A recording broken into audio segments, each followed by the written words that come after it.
shift a little bit our focus from perhaps science-based, primary science-based type talks to more like implementation type of presentations. And my pleasure to introduce Stefan Monet. Stefan has over 20 years of experience in various aspects of environmental planning and management, and he's worked on a number of environmental impact studies for the private and public sector. Stefan received an undergraduate degree in wildlife management and a graduate degrees in horticulture and landscape architecture, and receiving a joint Ph.D. in biology and planning from the University of Waterloo.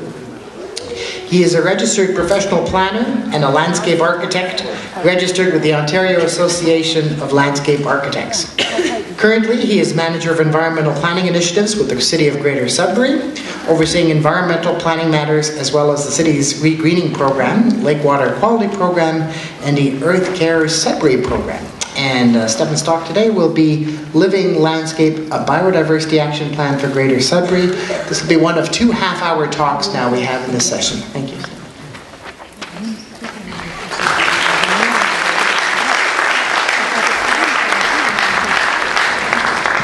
Thanks very much, John. Thanks to Judy and the rest of the committee for inviting me today to speak about the Greater Sudbury Landscape, Living Landscape, our Biodiversity Action Plan. So this is the post-siesta slot, also known as the pre-comatose slot. So there'll be lots of photographs in my presentation, and it's certified graph-free. So the Living Landscape, we have a hard copy here. We didn't make many hard copies. It's available online. You can view it in 2 different forms, using issue.com or downloading it as a PDF. I encourage you to do that. I'm not even giving you the web address. I'm sure you can Google it. So, looking back, if we were able to take a time machine, this is obviously 2000, so, you know, it sort of looks like that. Now, keep an eye on the building in the middle, right here, that little apartment building. We're going to take a journey back in time to Sudbury, what it was like. Just so you can observe the changes. You see decrease in the number of trees, decrease in vegetation. This would be the year after the regreening program. See the lovely grass growing in the fall. And this is what it would have been before touching anything. So this was, you can see, well, there's trees in the background. Well, this was Sudbury's most heavily forested neighborhood here, so you got to give it a break. But a lot of the areas, so tens of thousands of hectares, looked exactly like this. Very, very little vegetation, if any at all. So you can imagine now, if we're talking about people, this was their view of their environment. And as Albert Einstein once famously said, the environment is everything that isn't me.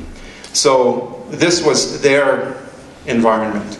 And that's the conception that they had growing up. I remember the stories told by a person that's now in his 70s saying, when I went to school, the teacher actually had to show us a photograph of a tree because we had no trees as a reference. So, coming from a long way from an environmental standpoint. So this is the impact zone. The blue areas are the really bad spots. The brown areas that sort of merge into the red here is what we would call the semi-barrens. The barrens were really these areas. Semi-barrens isn't much better, but it does have a little bit more birch trees growing on it, for a total area of 81,000 hectares. So this is now our living laboratory. I won't go into detail. That's found in the book here, which is very entertaining, by the way, and it's free of charge. And it has lots of photographs in it, and it's written very much in layman's terms because it was written for the general public. But it explains a little bit the story of the regreening process. We apply lime. We apply lime to counteract the effects of metals in the soil that allows the plants to grow normally. We spread lime. This is one of the mining companies that still does this by air. And then we go back after also spreading some fertilizer, some grass and legume mixture, for reasons I won't get into. But then we go back the year after and we plant trees. And we've planted, as the municipal regreening program, we've planted about 9.5 million trees. And as a municipality, including the mining property, the ones that have been done on mining lands, that's upwards of 14.5 million trees that we've planted one by hand. So very much with our biodiversity action plan, it wasn't about starting from scratch. We really wanted to build on our success. We've created the armature, the infrastructure of the makings of that ecosystem, because obviously things were bad. So keep an eye again on this building here in the middle. And things are now substantially better. They're not perfect, because as I'll explain in a minute, a lot of what we did initially was to put vegetation and conifers around the roadways, so people come into Sudbury, hey, look how green it is. Isn't that a pretty city? But when you go back and you look, when you have an opportunity to view in the back, things are still very much as they were, or almost as they were. This is not a historical photograph. It's actually taken a couple of years ago, and this shows you kind of really one of the barren sites. So yeah, a little bit more birch trees than would have been 30 years ago, but that's about the only change that you see here. So obviously we have to start from somewhere, and that was the story of the regreening program and how it developed since 1978. One of the things is many of the trees that we've planted, so going back here, has been one of 4 species. So talk about redundancy with our previous speaker. We need to diversify the plants that we put down, because again, we're very susceptible to any disease, any pest coming through town. We've never planted poplars, we've never planted birch trees. They've come in on their own.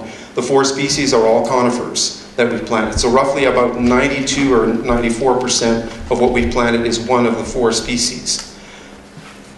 That was very much a cost factor.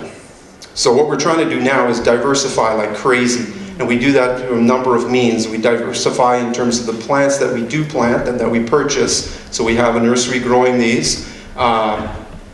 In Southern Ontario, we have a contract with them, a long-term contract that allows us to be less susceptible to year-to-year inventory. But we tell them what we want, and we actually collect seeds also in some instances for some of the material, and that increases us by dozens and dozens of shrubs as well as hardwood species. So that's a very important factor, again, to diversify.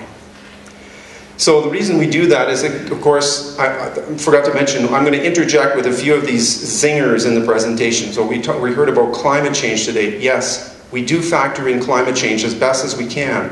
And one of the reasons was you can find a lot of these really cool maps on the Plant Hardiness database, or Plant Hardiness Canada database. It's done by the Canadian Forest.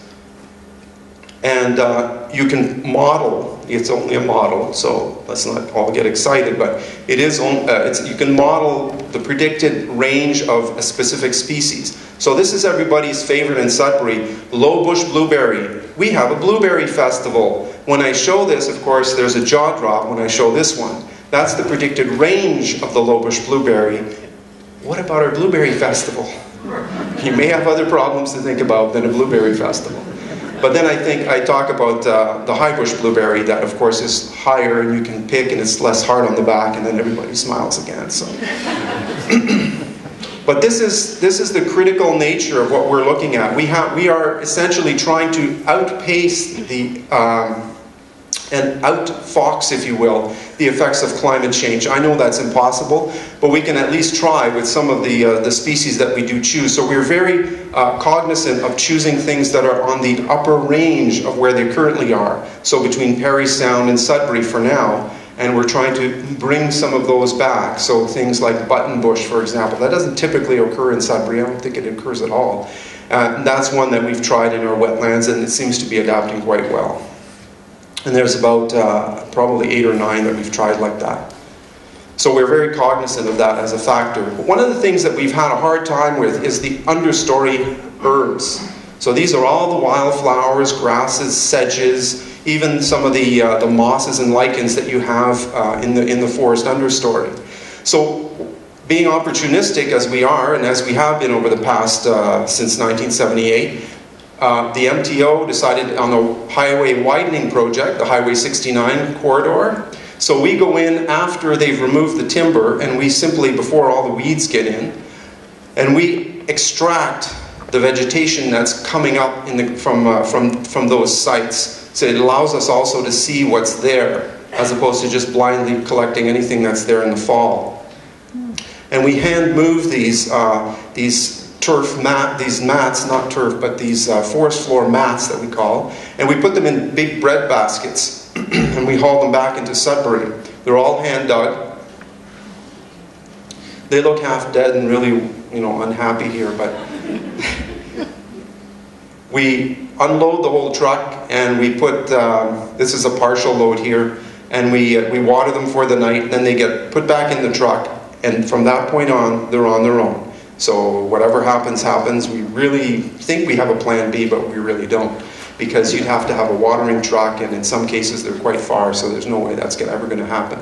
And we've done that, we did a pilot project in 2007, and because of the success of that, we saw that the plots are still existing, they're still thriving. They don't necessarily have the full complement of what was initially planted there, but there are forest herbs in there, and some of them have actually started to spread out 1.5 meters over 7 years. Did I mention we were in this for the long haul? So you can imagine how long it would take Mother Nature. A lot of the herbs are carried by ants, so dispersed by ants. So think of an ant, carrying a seed on its back, coming into this, from the outer edges of this 81,000 hectares into the middle of it. Long time, centuries. So again, trying to outfox, trying to stay ahead, and trying to help out Mother Nature in doing the work. It can be accused of, this giant laboratory exercise or just gardening on a large scale. That's okay. That's essentially, we're trying to do something. It beats the black rock. This is what we call a receptor site. So the donor site would be the highway site, and this is a receptor site. They're chosen based on the specific characteristics. The most absence of ground flora. Right now you see the metal-tolerant moss that's there, and also everybody's blueberry favorite, and a few birch trees that provides canopy cover. These are the types of sites, and they have some depth of soil as well. So we scrape the site bare. Jessie over there is one of our interns. She's measuring out the plots. In the first year we wanted to leave a legacy for current and future researchers. So we established these plots, which are 4 by 4 meters, and they're going to be completely covered once they're to be, the vegetation gets put on them. And they were measured out, the edges were measured with string. Everything had to be just precise so that researchers coming back in the future know what was done at that time. So the material is brought in by 4 by 4, sometimes hauled in by just on foot, and they're dropped down. And this is a plot right after it was done. In some cases, this year, so 2 years later, you've got huge patches that are empty. Somebody decided to go wild and sphagnum moss and stuff. Like, that's wetland stuff, so that didn't work too well. So, but in other places, it looks very much like this. So again, second year, third year, going on its third growing season now, still surviving, still growing. There's going to be dynamics happening in here. Not everything will live that we planted here. Some material was given, oops, I should mention, some material was given special care. So we do have pink lady slipper that was all along the corridor in various spots. We have a number, we have about 6 or 7 special species that we call them, including all the violets that had to be hand flagged, and they were picked and made sure that we knew exactly where they were so we can track them. Monitoring of these, that's one of the jobs of our first team of interns, is to go back year on year and monitor many of these. In 2010 we put out 250 plots like that, so that's 12,500 basketfuls. That's equivalent of a football field, 1 acre. So think of hand digging all the grass in a football field. Of course, you're not by yourself, you're with about 20 to 25 other people during that exercise. But that's essentially what we brought back. Last year we did the same thing. We brought back a little bit less because, again, we focused on the shrubs. And this year we're back at it again, and we have the good fortune of having some of the mining companies that are having some of their mine exploration sites have to be stripped. So they say, well, before we do that, you go in, you do your assessment, and tell us what's there so we can authorize you guys to go in and extract whatever you need. So we do have a site now of about 30 acres that we're going to be moving to after the highway site, which is really good for us because it's a very good site to extract from, I mean. We also have large pockets of barren rock, which might seem obvious because we're in the shield, but again, because of the impact that happened, and again, you can look that up in the book, there was a lot of erosion taking place. So the erosion removed the vegetation. The vegetation was killed off, removing the soil through erosion, leaving these bare rocks. But in other circumstances outside of the impact zone, where you can still see the occasional, it's quite hard to find bare rock outside of the impact zone. It's mostly all covered with forest like this. This is obviously in a little fissure in the bedrock, or a larger fissure. But you have a big lichen community and a lot of different grasses and sedges growing out in the open. So one of our interns had the idea, well, you know, we're missing a lot of the cladina lichens, which is one of them is the lichen reindeer moss, and there's other species as well. So why don't we collect them from the highway site, bring them back, so they're there stomping on the lichen. And the reason they're doing that is, she said, well, while Valet is out there doing their aerial liming, why don't we cram their hoppers with lichen? I said, okay. I'm not the only, I don't have the monopoly on crazy ideas, so I said I'll make a phone call, and we made it happen, and that's exactly what happened. So we'll be following up on that, and that was spread over quite a large area, and the fragments, yeah, as everything that goes up comes down, they are there on the ground. So we're going to be following up in the years to come to see how successful that was, and I promised to name that technique after her. This is the more traditional form here of using just a quadrat, putting a 1 by 1 meter quadrat, and just to see how that's going to grow. Here's another commercial moment. Watersheds. That's another important thing for us in consideration where the regreening is done, because it was shown over and over again by our well-known Living Lake Center and the Freshwater Ecology Unit that what you do on the watershed, on the land, is going to be absolutely critical to the health of these aquatic systems. They tried liming the lakes at first in the early days, just liming the lakes. Didn't work. Worked for a year or two. Went right back to an acidic situation. Then they started looking at what happens when we start regreening the watersheds, and it doesn't bounce back. It actually progresses forward in terms of health. This is one of the this was a very polluted lake from a metal standpoint, as well as it had about the acidity of vinegar, and there was no fish, nothing growing there.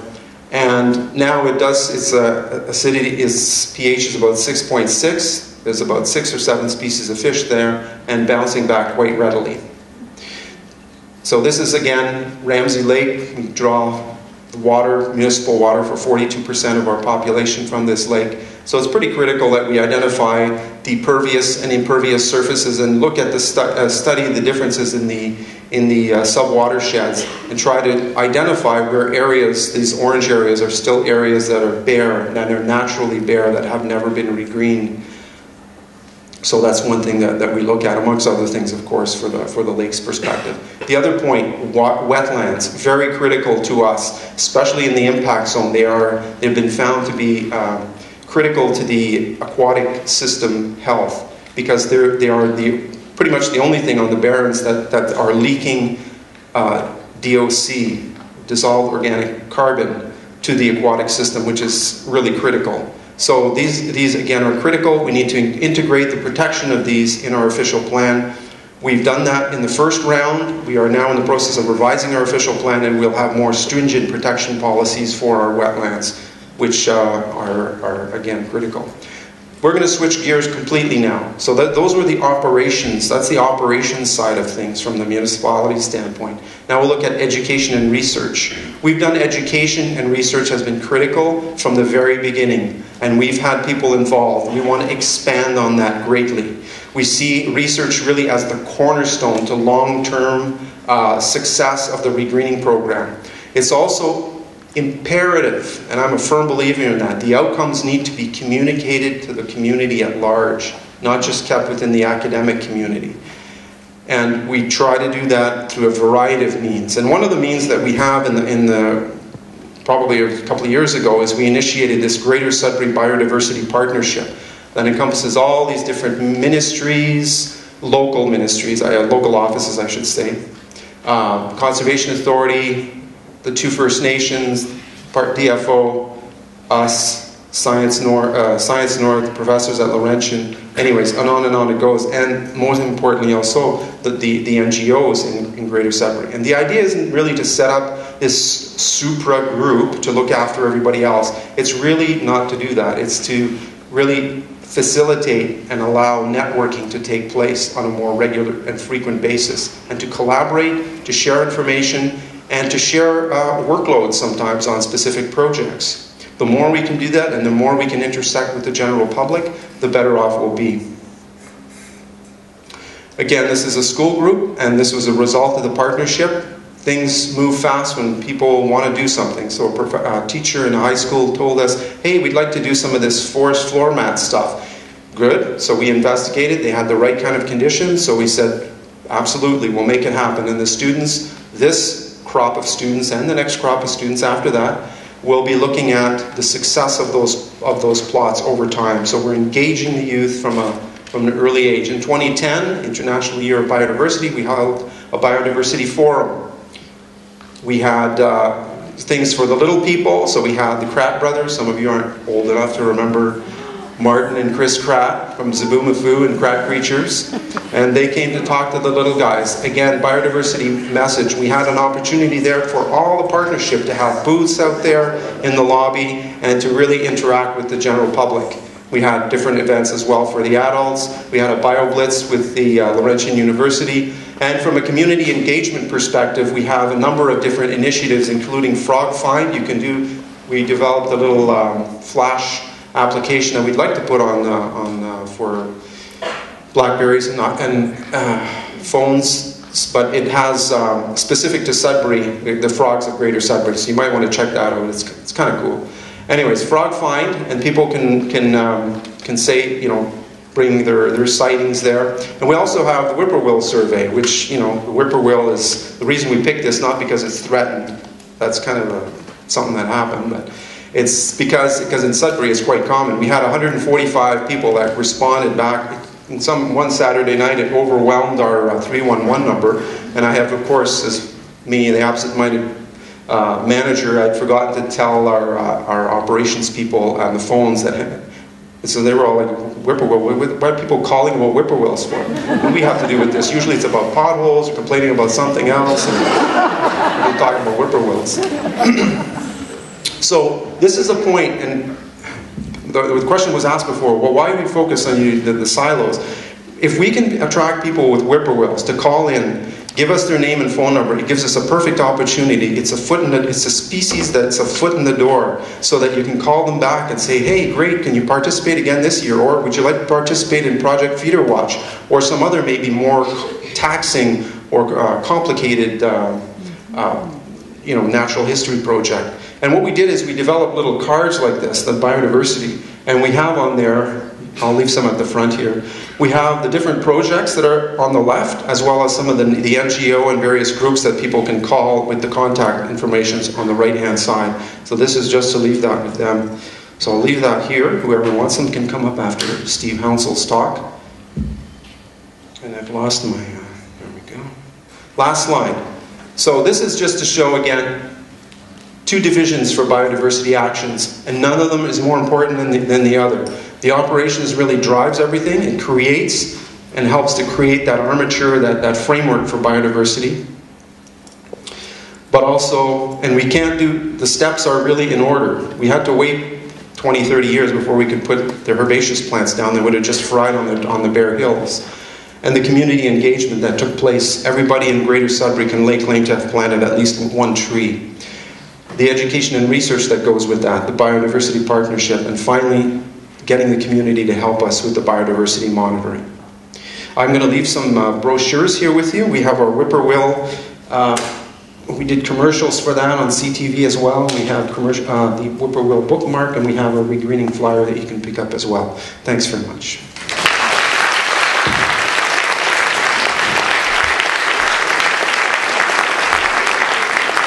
Okay. So that was very interesting and very enriching and delightful to hear about. Have you any information on the total cost to the community of all the work that has been done to restore Sudbury from the very beginning to now? Because that would be a very useful piece of information in terms of what it costs us to ignore the loss of biodiversity and environmental degradation. Sure. Our annual costs, cumulative costs, are in our annual reports that are also available on our website, so we're very transparent about these things. I don't remember the exact figure, but it's in the range of $23 or $24 million so far since 1978. That not only the municipality, but all the other partners have put into it. One of the events that led to the production of the Biodiversity Action Plan was a close collaboration with the two major mining companies, Vale and Extrata Nickel, and they have committed to long-term funding of the order of about $500,000 a year for the next projected future. We have no timeline on that. It's just the initial offering was $2.5 million over 5 years, and there was no it was a public commitment made for the long term. So we're very fortunate, obviously, to have that, and it substantiates, it supports the budget that we do have from the municipality. Hi, it's nice to see someone else from Northern Ontario. I was wondering if you have any awareness or comment to make on the fact that there's now threat through development to some of these forested areas that were planted way back in the beginning of your project, and that people who participated there seem to be a little disappointed in the now encroachment again on what they nurtured. In the early days, the thing was all black, okay? Black hills everywhere. There were little pockets here and there. So we didn't even care about whose properties we revegetated or where lime was applied. It was just get out there and go. I wasn't part there in the early days. I've only been with the city for 10 years. But now that some trees are, 34 years old, there's some stands of trees. People, whoa, got to protect that. Yes, and it was always known that from the very beginning, these were not going to last forever. Not every stand, not every tree was going to last. That some of them would have to be given up because they were on private property for development, that would be subject to development. So we take that into consideration only in the fact that we have a policy in our official plan that says whatever you remove, now that it's there, you will have to plant the equivalent number of seedlings somewhere else, either on your property or on someone else's property, hopefully Crown land or something, or city-owned property. But that's the way that we met with a compromise, I guess, in that sense, because it was clearly understood that there was no way that we were going to be able to save everything. But think of it, for 30 some odd years, these trees and the vegetation that developed provided a service. It did what it needed to. We couldn't avoid that. I'd like to commend you on an excellent program and an excellent presentation on it. A question going beyond the obvious visual benefits, the enormous change you've made in the landscape. Have you made any attempt to evaluate or quantify what has been referred to in this conference so far as ecosystem services or benefits that are provided by biodiversity, by the health of the ecosystem? Has there been any attempt to take a look and see if you can quantify to what extent those benefits have been brought back as a result of your work? The best I can tell you is what the work that's been done through the Living with Lakes Center and the years, decades that they've worked on lakes within Greater Sudbury, and looking at the impact that all of the watershed regreening has had on the health of those lakes has been. So all of that has been quantified and has been done quite rigorously. There has not been the equivalent done on the terrestrial, much to my dismay anyhow, in coming to Greater Sudbury, trying to rectify that. But again, I'm not a professor at the university, so it's difficult to, we do work collaboratively, but a lot of the work, I guess, should have been initiated years ago. It's never too late to to start. So we have initiated various things. Like this year, we're going to be focusing on doing a pretty thorough botanical survey of the entire impacted zone, because I know there's little spots that are refugia that, for whatever reason, mainly topography, those areas were untouched. Like, you'll be hard-pressed to find a balsam fir, of all things, in the impacted zone, and yet there's one area that's a stone's throw from the smelter, but not so close that it wouldn't have been impacted. But topographically, there's big balsam fir there, and a wide range of other conifers and other species that almost looks like it was never touched. So all of these have to be documented. So the first stage, I guess, for us is really, let's get out there and document what we can. Same thing for the birds. We need to do that. That's never been done. There's been various works done through grad students and undergrad students over the years on pieces of that puzzle, but not as not as comprehensively as with what was done with the lakes themselves for the aquatic ecosystems. Hi, if I could just ask for a clarification on the private property development and the requirement to install equivalent specimens elsewhere if you impact an area. I wanted to find out if you meant like equivalence in terms of carbon storage or just numbers of individual plants. Yeah, we kept it fairly simple. It's just the number of plants, because no one really signed up to have work done on their properties, right? We just, again, the thinking was just get out there and do the work. But now, obviously, that has repercussions. Would you be able to like encourage them to do equivalence in terms of carbon storage if they felt so inclined?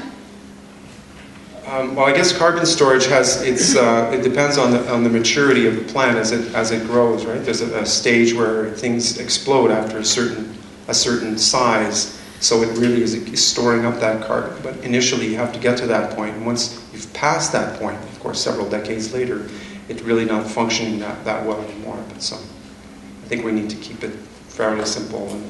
Thank you. Thank you very much.